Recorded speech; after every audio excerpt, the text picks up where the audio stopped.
Good evening, my dear friends. Tonight I want to speak to you of a moment, a single, particular, often dreadful moment that arrives in nearly every true manifestation and that almost no one is prepared to recognize. It is the moment when most people quit. It is the moment when the wise persist. And it is the moment, my friends, in which the old world makes its final attempt to convince you that the law has failed. Sit with me. Lean closer. For if you understand what I am about to share, you will never again surrender at the very threshold of your own breakthrough. Somewhere in this great city, two men sit alone tonight in identical states of disappointment. Each has been assuming for some weeks the reality of a wish very dear to him. Each has felt the wish fulfilled in his imagination, has gone to sleep night after night in the warmth of its having come to pass. And each, today, has received news so cold and so contrary to what he assumed that the very ground beneath him seems to have shifted. The job has been given to another man. The letter of refusal has arrived. The door which seemed to be opening has slammed. The first man, sitting in his quiet room tonight, looks at this news and says to himself, "I was wrong. The law does not work, or if it works, it does not work for me. I have wasted these weeks. I shall return to what is sensible. I shall make peace with what is." He sets the matter aside in his heart. He grieves a little. He moves on. The second man, sitting in his quiet room tonight, looks at the same kind of news and says to himself something altogether different. He says, here it is. The test has come. The scrutiny is upon me. This is the very thing I was warned of. This is the final attempt of the old world to convince me that my assumption has failed. I shall not flinch. I shall continue to assume what I have always assumed. I shall sleep tonight in the warmth of my wish fulfilled, and I shall let the news of today stand as the surest sign that what I have been awaiting is at hand. Now, my friends, of these two men, which do you think will see his world remake itself? Which will see the breakthrough? It is the second. It is always the second.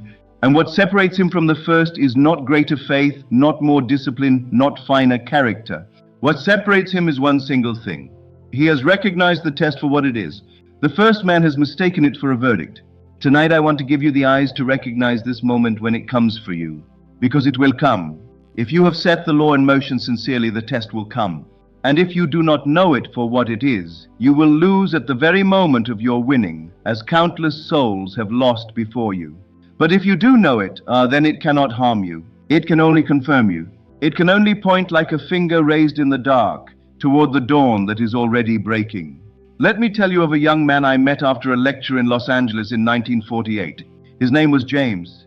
He was 29 years old, a draftsman by trade, and he had come to me some weeks earlier with a particular ambition.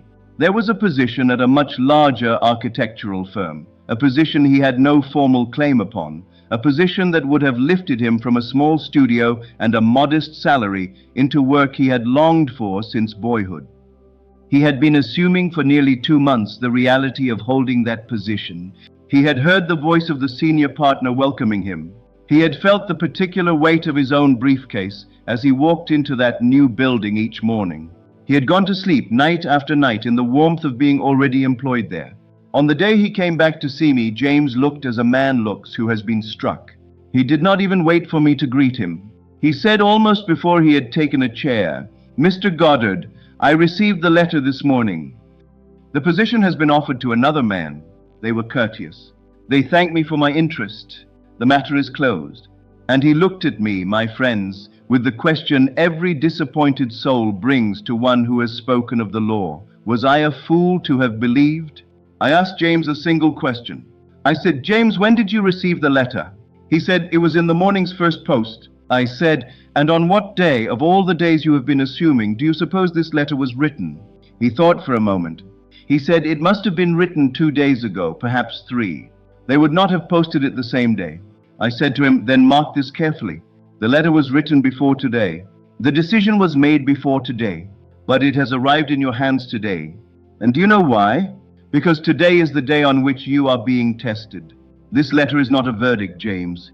This letter is the scrutiny." I told him to go home. I told him to do nothing different. I told him to sleep that night, and the night after, and the night after that, in exactly the assumption he had held before the letter arrived. The letter was to be regarded as an old fact, already overtaken by the new state. The position was still his. The walk into that building was still his. The voice of the senior partner welcoming him was still his. He was to give the letter no more weight than he would give to a memory of an unpleasant dream. James was not entirely convinced. He went home, he later told me, in something close to bitterness. But he persisted more out of stubbornness than out of faith. 11 days after the letter arrived, my friends, the senior partner of that firm, telephoned James personally. The man they had hired had withdrawn from the position for reasons no one could quite explain. The firm wished to know whether James was still available. Within a week, James had begun the work he had imagined himself already doing. He stayed at that firm for 19 years. Now mark this carefully, for it is the heart of what I am sharing with you tonight. The letter of refusal had not been a verdict. It had been the bridge of incidents shifting beneath the surface, the old world being torn down to make room for the new. The first man, the man who would have quit, would have read that letter and accepted it as final. The second man, properly instructed, recognized it as the test and persisted. And persisting, he received what he had assumed. The letter was not the end of his manifestation. It was nearly its last act. Now, why does this happen? Why should the world, which is the obedient mirror of the inner state, suddenly present so harsh a face just before yielding to the inner conviction we have impressed upon it? There is a deep reason for it, my friends, and I want to unfold it carefully. The imagination plants a seed. The seed lies in the ground for a season. While it is in the ground, things are shifting beneath the surface that no eye can see. Roots are spreading. Soil is being moved. Old structures, which were in the place where the new plant must rise, are being broken down to make room for it. And during this hidden work, the surface of the soil may look not merely empty, but disturbed. It may look worse than it did before the seed was planted. To the gardener who does not understand what is happening below, it may seem the seed has failed and the ground is now ruined. But to the gardener who knows, the disturbance on the surface is the surest sign that something is rising. So it is with manifestation. The world you see today is the precipitate of impressions you carried within you yesterday and the day before. When you assume a new state, the old precipitate does not vanish at once. It must be worked out, played out, exhausted. And often, my friends, the very last events that the old state must produce are events that look like its strongest assertion of itself. The job that goes to another, the relationship that announces itself with someone else, the loan that is denied. These are not the new state denying you. These are the old state finishing its course. They are the last waves of a tide that has already turned. There are three things I would have you understand about this moment, and each of them, if you grasp it, will preserve you from quitting at the very hour of your victory. The first is this: the test will almost always concern the very thing you assumed. It will not be vague. It will be specific. If you have assumed a certain person's affection, the test may come in the form of news that they are seeing another. If you have assumed a particular position, the test may come in the form of a letter giving the position to another. If you have assumed a sum of money, the test may come in the form of an unexpected expense that makes the sum seem more impossible than ever. The specificity of the test is itself the proof that the law is at work. The world is presenting you with the precise opposite of what you assumed, because the precise thing you assumed is the precise thing being prepared. A vague disappointment proves nothing. A disappointment aimed at the heart of your assumption, that is the sign. The second is this: the test will arrive when you are most tired. Not at the beginning of your assumption, when your enthusiasm is fresh and your faith is strong. At the beginning, the world tends to leave you alone. It is later, after weeks of persistence, after the first novelty has worn off, after some quiet doubt has begun to whisper at the edges of your mind, that the test will arrive. This is in part why so few survive it. They have been weakened by waiting. They have begun, in some hidden chamber of themselves, to half suspect that nothing is going to happen. And then, at exactly that hour, the world delivers the news that confirms their hidden fear. They are too tired to argue with it. They surrender. And the law, which would have completed its work for them within days or perhaps hours, withdraws and begins to work out the new state they have just impressed upon it, the state of acceptance of defeat. So here is what I would have you remember. The test does not come to a fresh and certain soul. It comes to a tired and slightly doubting one. If you find yourself, after weeks of persistence, suddenly weary and inclined to give up, do not be alarmed. That weariness is the very condition under which the test will arrive. Brace yourself gently. Do not strain, but understand that the world is about to present its hardest face. And understand also that this hardest face is being presented because the breakthrough is near. The world does not bother to make its final argument when nothing is at stake. The third is this: the way to pass the test is not to fight the news, but to receive it without granting it authority. Do not deny that the letter has arrived. Do not pretend the news has not been spoken. The senses report what they report. Receive the report, but do not give it the rank of verdict. Give it instead the rank of an old fact already overtaken. Say to yourself quietly, yes, this is what the old world is showing me. I see it. I do not deny that I see it. But I have moved. I am no longer in the state from which this news could have been a verdict. I am in the state where this news is merely the last sound of a door closing on a room I have already left. And then, my friends, do exactly what you were going to do anyway.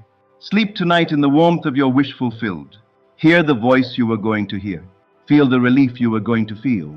The news has not changed your inner work. The news is part of your inner work. It is the world clearing the last of the old furniture out of the room before the new arrives.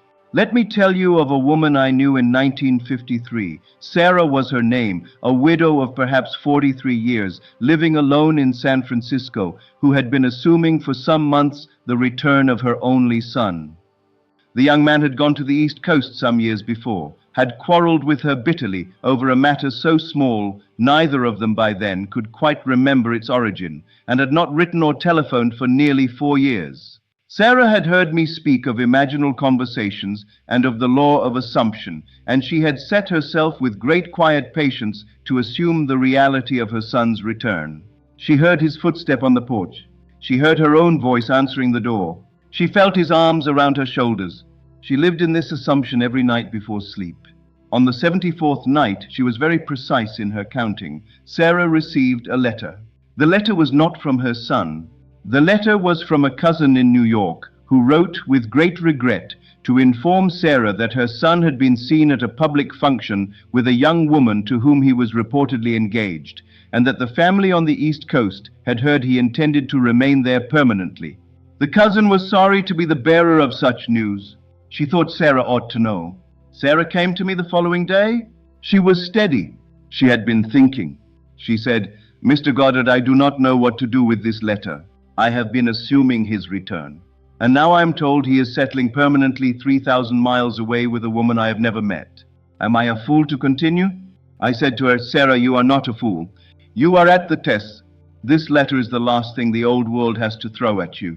The fact that it is so precise, so precisely contrary to what you have assumed, is the very sign that what you have assumed is at hand.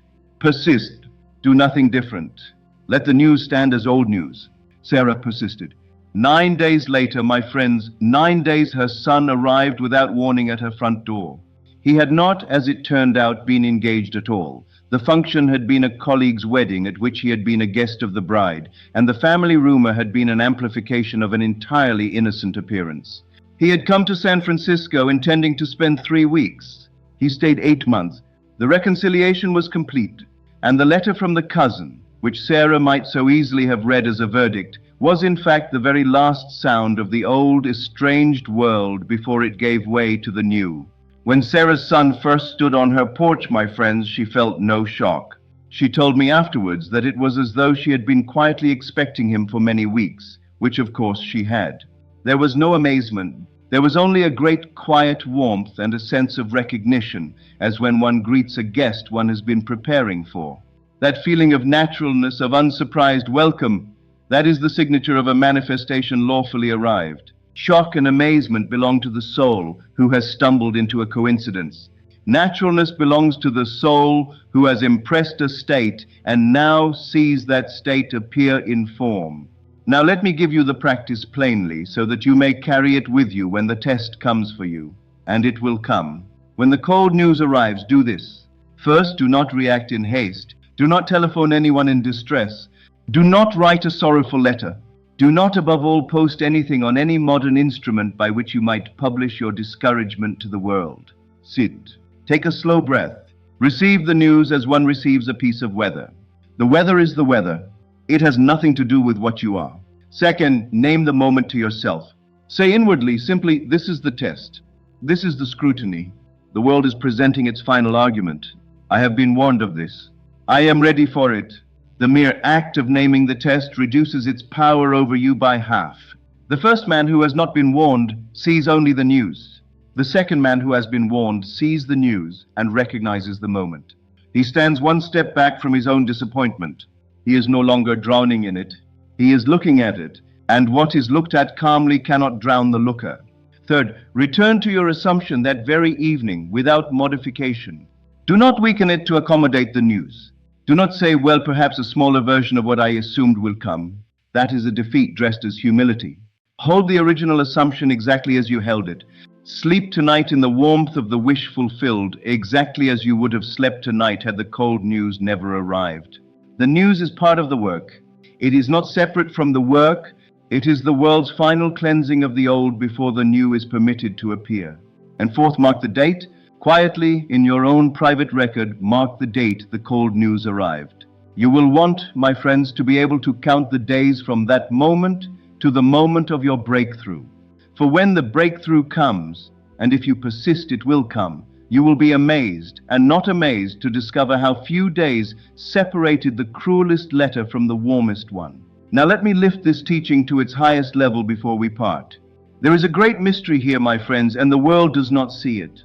We have been taught from childhood to read the events of our lives as a kind of running verdict, to take each piece of news as evidence of where we stand and what we may expect. The world calls this realism. It calls it facing facts. But this habit, my friends, is the very chain by which most souls remain bound to the lives they did not choose. For if every cold letter is a verdict, then no soul who has ever assumed a new state could ever pass through the season in which the old state finishes its course. The seed could never lie in the ground long enough to root. The new could never be born because the old would always be read as the final word. And so the world is full of souls who have almost manifested, who began the inner work, who held the assumption for a time, and who quit in good faith when the cold letter arrived. They were not weak. They were not foolish. They were merely uninstructed. No one had told them that the cold letter is not the end of the manifestation. The cold letter is nearly the last act of the old. You, my friends, are now instructed. You will not be the soul who quits at the test. You will be the soul who recognizes it. You will receive the cold letter calmly because you will know what it is. And in knowing what it is, you will rob it of its power to turn you back. You will sleep tonight in the warmth of your wish fulfilled, regardless of what arrived in this morning's post. And in some quiet number of days hereafter, perhaps 11, perhaps 9, perhaps 3, you will find yourself answering a telephone, or opening a door, or reading a different letter altogether, and feeling not amazement, but the calm warmth of recognition. The test was the second to last chapter. It was never the ending. Remember the two men in this great city. The first man read the cold letter and called it the verdict and surrendered. The second man read the cold letter and called it the test and persisted. The first man's tomorrow was built upon his surrender and is what it is. The second man's tomorrow was built upon his quiet refusal to flinch and is altogether different. The same letter passed through their hands. Only their reading of it differed. And the difference of that reading was the difference of two whole lives. Be the second man tonight, my friends. Be the second woman. When the cold news comes, and if you have set the law sincerely in motion, it will come. Do not surrender the inner work for the outer report. Stand. Name the moment. Persist in the assumption, and sleep in the warmth of what you have always assumed. The breakthrough is nearer than the news suggests. It is almost always nearest in the very hour the old world makes its loudest argument against it. Good evening, my friends. This is Neville Lectures. I shall see you again in the next.